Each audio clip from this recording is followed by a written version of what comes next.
TGT computer science के reasoning portion के solution के सेकंड पार्ट में आपका स्वागत है। आज हम लोग सेकंड पार्ट इसका सॉल्व करेंगे। फर्स्ट पार्ट में 10 क्वेश्चन कर चुके हैं। आप इस पेपर का पीडीएफ पाने के लिए आप मेरे टेलीग्राम चैनल पे जा सकते हैं, वहाँ से डाउनलोड कर सकते हैं। पार्ट 1 में टेलीग्राम चैनल का लिंक दिया गया है, आप वहाँ से चैनल पर पहुँच जाएंगे। डायरेक्ट सर्च भी कर सकते हैं या वो लिंक कॉपी कर सकते हैं, डिस्क्रिप्शन में दिया गया है, और पेस्ट करके वहाँ पे पहुँच सकते हैं। आज का सेकंड पार्ट स्टार्ट करता हूँ मैं। शुरू के 10 क्वेश्चन हो गए थे। 11th क्वेश्चन में बोला जा रहा है, हाँ 11th क्वेश्चन में आपके लिए पढ़ रहा हूँ, रीड कर रहा हूँ। 206 इज रिलेटेड टू 135। कोई लॉजिक है जिससे ये 206 135 से कनेक्टेड है। और 178 के बारे में भी दिया गया। 178 इज रिलेटेड टू 107। अब पूछा जा रहा है आपसे कि to which of the given options is 194 related. 194 किस नंबर से रिलेटेड है, यानी कि यहाँ पे कौन सा नंबर होगा बताना है। तो आप ऑब्जर्व करो, 135 में कितना ऐड कर दो कि 206 आ जाए। सिंपल सा ये दिख रहा है, तो 5 1 6 और 13 7 20, 71 यदि ऐड कर दो तो यहाँ पहुँच जाओगे। तो उल्टा भी आप बोल सकते हो कि 206 में 71 माइनस करने पे 135 आ जाएगा।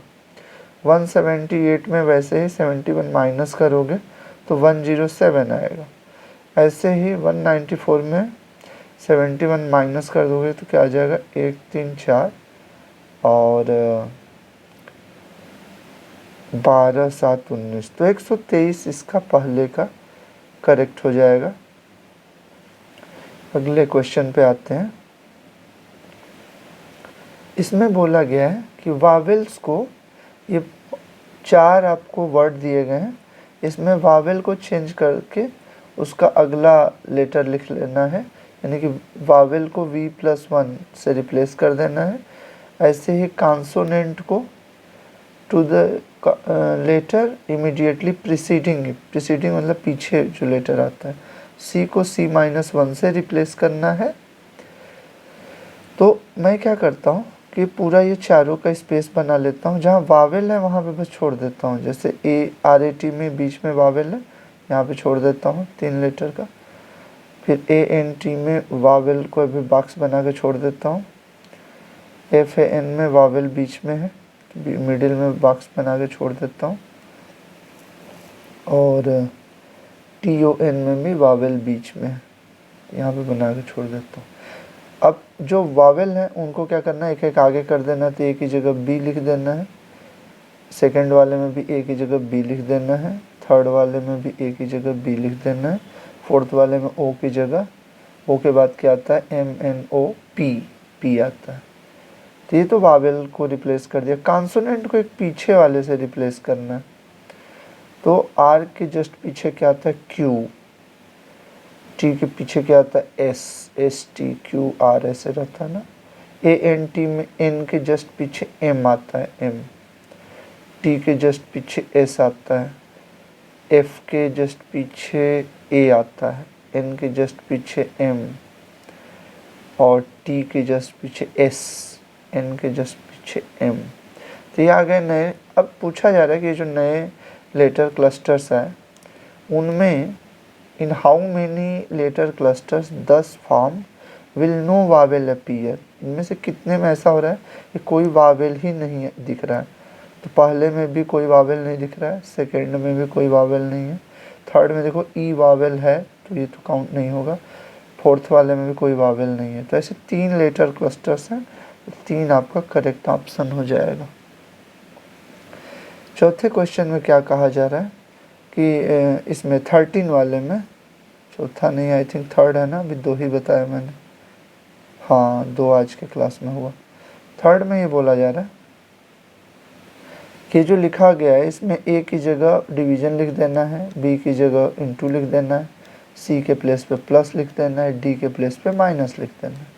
तो पहले तो इन नंबर्स को आप लिख लो बीच में स्पेस देते हुए। डी की जगह देखो लिखा था माइनस, माइनस लगा दिया। सी की जगह क्या बोला था, प्लस, प्लस लगा दिया। बी की जगह देखो इनटू, और ए की जगह डिवीज़न, पूरा कर दिया। अब ये डिवीज़न क्या होता है, सबसे पहले सॉल्व होता है, तो डिवीज़न को यहाँ पे मल्टीप्लिकेशन में चेंज कर देते हैं और अपोजिट हो जाता है इससे।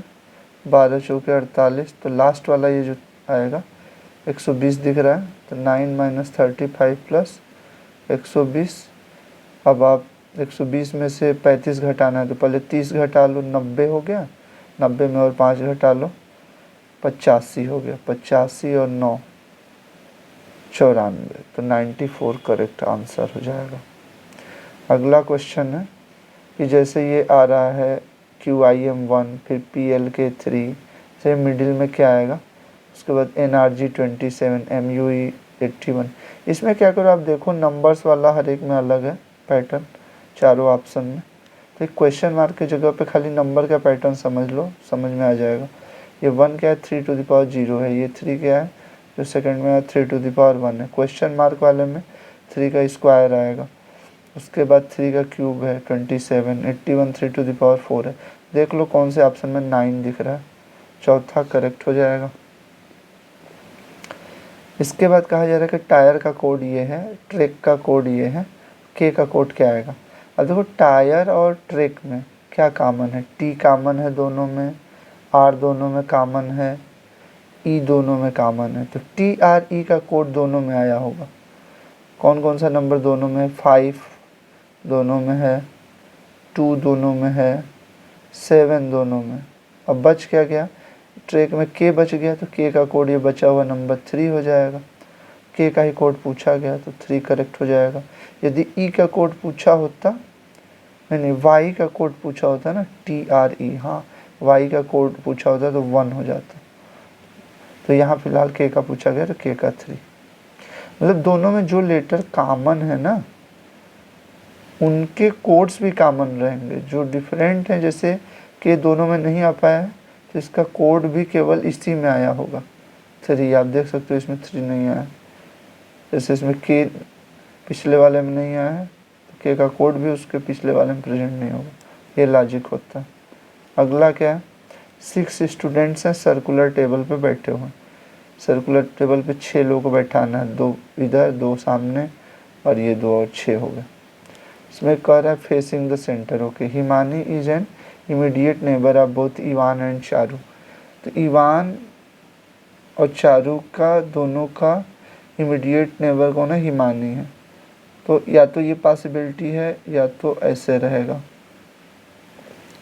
बीच में हिमानी को रहना है, तभी वो इमीडिएट नेबर दोनों का हो सकती है, चारू और सी और ई वाले का, चारू और इवान का।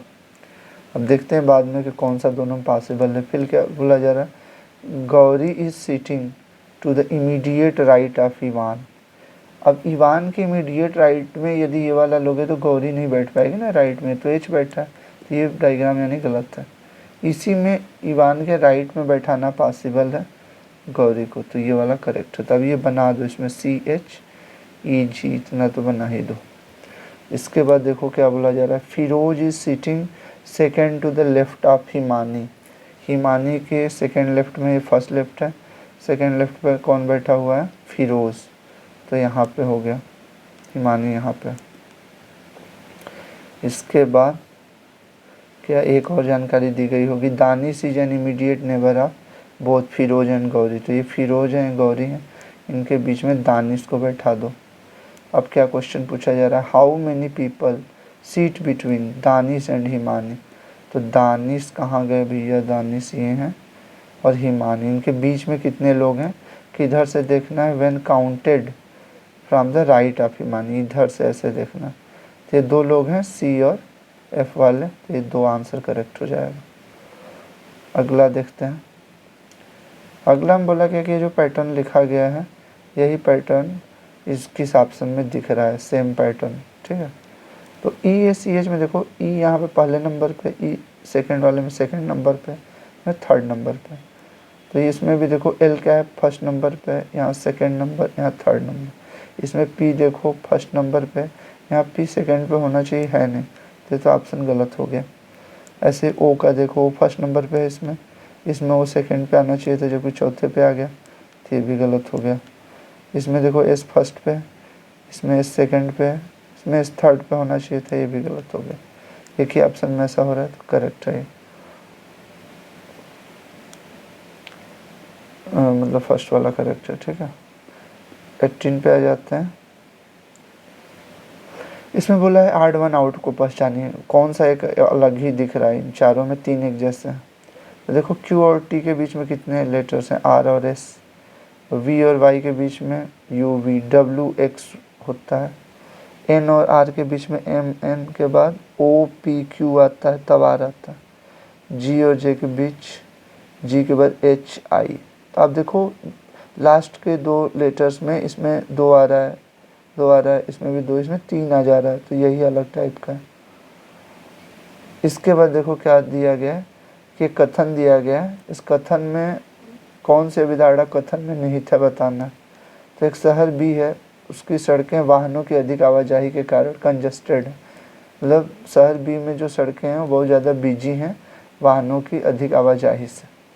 अब अभिधारणाएँ हैं कि क्या इसमें निहित है, कौन सी अभिधारणा, इससे मतलब ये जो बोला जा रहा है इससे ऑटोमेटिक अंडरस्टूड कौन सा है। तो शहर बी की मेट्रो रेल भी कंजेशन के कारण विलंबित हो जाती है।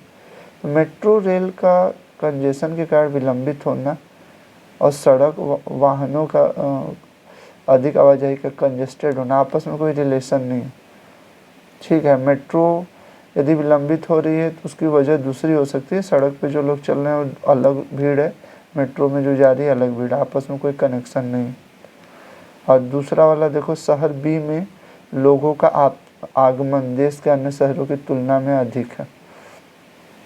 तो इसमें भी आप देख सकते हो कि ज़रूरी नहीं है ना कि लोगों का आगमन यानी बाहर से लोग जो आ रहे हैं शहर बी में उसी वजह से भीड़ बढ़ रही हो सकता है वहाँ पे पहले से लोग हों उसकी वजह से भीड़ बढ़ ज़्यादा हो, ठीक है। तो ये देश लोगों के आगमन की वजह से ऐसा हो रहा है, कोई ज़रूरी नहीं है। मतलब पॉपुलेशन डेंसिटी भी शहर भी की ज़्यादा हो तब भी ऐसा हो सकता है, तो आपस में कोई कनेक्शन नहीं है। तो neither one or two follows. ये देखिए मुझे उतना अच्छे से तो नहीं समझ में आ रहा है, जो मुझे लॉजिक लग रहा है वो मैंने आपसे शेयर कर दिया। चूँकि ऑफिशियल की है, फोर्थ ऑप्शन करेक्ट होना चाहिए। और एक तो ये हिंदी में भी है तो मुझे थोड़ा कम समझ में आ रहा है। इसके बाद देखिए डी ई की बहन है, तो D is sister of E. Sister को मैं इक्वल से दिखा दे रहा हूँ, माइनस का मतलब कि फीमेल। एफ जी की माता है, अब इसमें एफ जी कुछ भी नहीं है तब इसको बाद में यूज करेंगे। एच जी की पुत्री है, इसमें एच जी कहीं लिखा नहीं है जो पहले से मैं लिखा हूँ, तब इसको भी बाद में यूज करेंगे। ई एच की माता है, ई क्या है, फीमेल है इसका मतलब। एच की माता यानी एच से हायर जनरेशन में, एच का जेंडर नहीं पता है बट ई का तो पता है। तो ई एच की माता है का डायग्राम ये हो गया। इसके बाद क्या है, एच जी की पुत्री है, तो एच पुत्री है जी की, तो एच के फादर जी रहे होंगे यानी ई और एच आपस में मैरिज में रहे होंगे, ठीक है। एच जो है जी की पुत्री है तो जी फादर रहे होंगे क्योंकि मदर तो ये ऑलरेडी है। उसके बाद एफ जी की माता है, इस जी की भी मदर कौन है, इससे भी हायर जनरेशन में कौन है, एफ जी की माता है, तो एफ फीमेल है, माइनस लगा दिया। क्वेश्चन ये है कि डी और एफ का क्या संबंध है, डी और एफ का। तो आप देख सकते हो कि जी की वाइफ है ई और वाइफ की बहन है डी, और एफ क्या है, जी के मदर है।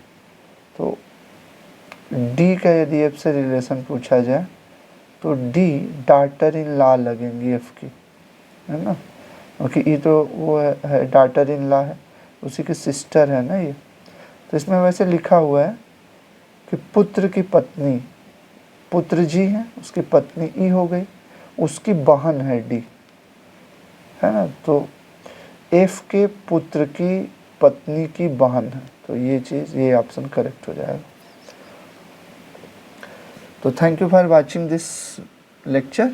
आपको अच्छा लगे तो आप लाइक कमेंट करके बता सकते हैं कि मैं इन वीडियोस की क्या क्वालिटी है, कुछ कमी लगे तो वो भी बता सकते हैं ताकि मैं फ्यूचर में इम्प्रूव कर सकूं।